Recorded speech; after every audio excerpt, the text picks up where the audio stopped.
Hello, Simon Brown again from the NCEE.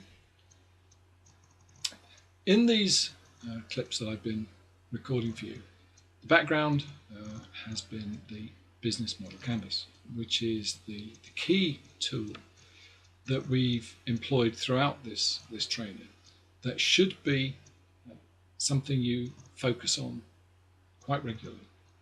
Now, in the training notes that you've been given, you'll see that we've added to this business model canvas that you can find on the internet and print your own out.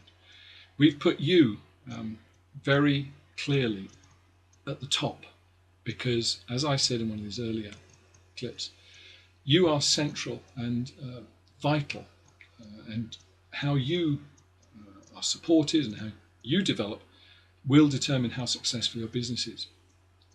So the classic business model canvas, as developed by Alex Osterwalder and shared by others like Steve Blank, there's nowhere in their model you, but in our understanding and in the work we're doing, you are central to everything that happens in and around your business.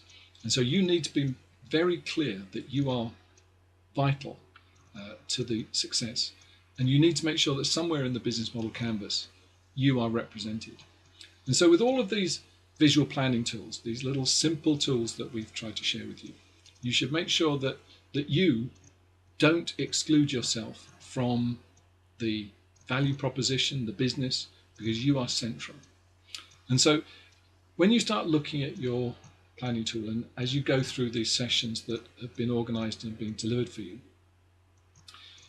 the value proposition, and I talked about how you can start refining your value proposition and focus on using another particular tool to help you develop that. That emerges as you go round and round this business model canvas and the loop to try and tease out what it is. But you are central to that because the value proposition comes from you. It's probably very closely and intimately related to you because it's something you're passionate about. So you are central to this.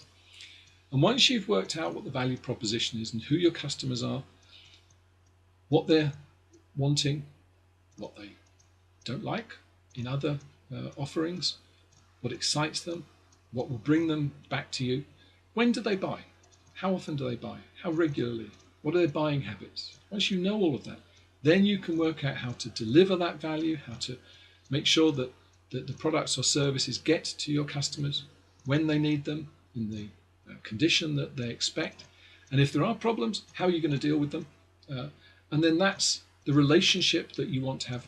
So why should a customer come to you? And when they do, what sort of relationship do you want to have with them to ensure that you keep them? Because it's a lot easier to keep customers than find new ones. So once you understand that, then what are they going to be prepared to pay for this product or service? Because clearly you need to look at what your finances are going to look like. And so you need to think, well, what are they prepared to pay? And I would suggest that you price according to what your customers will pay, not how much it costs to buy the raw materials, process them, and how much it costs to produce the product, really. I'd say, well, what's the market cope with? Are you offering a premium part of that market? And can you charge a premium because of what you're offering, because of the relationship that you've got with your customers? How often are they going to buy? So what's the sort of income stream going to look like? And that's the right-hand side of your canvas. On the left-hand side, that's where you create the resources, pull them together, and the partners who are going to deliver and create your value. And those partners are external to your business, as well as the key members of your business, your staff, who you'll be recruiting and training and retaining. Because the last thing you want to do is train up people and have them walk out of the door and set up a business down the street and steal all your customers. So you need to think about, how are you going to work on this side of your business model canvas? How are you going to make sure that the partners are faithful, stay with you, how you have a good relationship with them, how you make sure that you control the key resources which create that value, and you control the key activities. You have the intellectual property that allows you to create the value and deliver that to your customers. And so again, with your business model canvas, you need to start thinking, doing the what ifs. What if a partner suddenly decided they were going to supply somebody else and not me?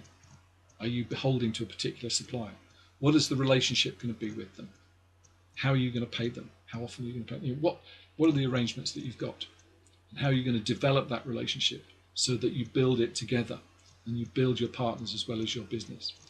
And that will give you not just, we've worked on the income side, but your costs and your expenditure side, because this is the side you want to keep very tight control of. And as you heard in the pre-award training, we were talking about, keep an eye on this, because you've got to keep your costs down, because this is sometimes the income stream.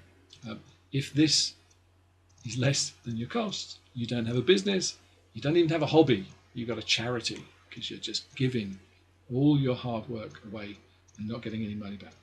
So use your planning tool, use it regularly, keep an eye on it, and use it for every test.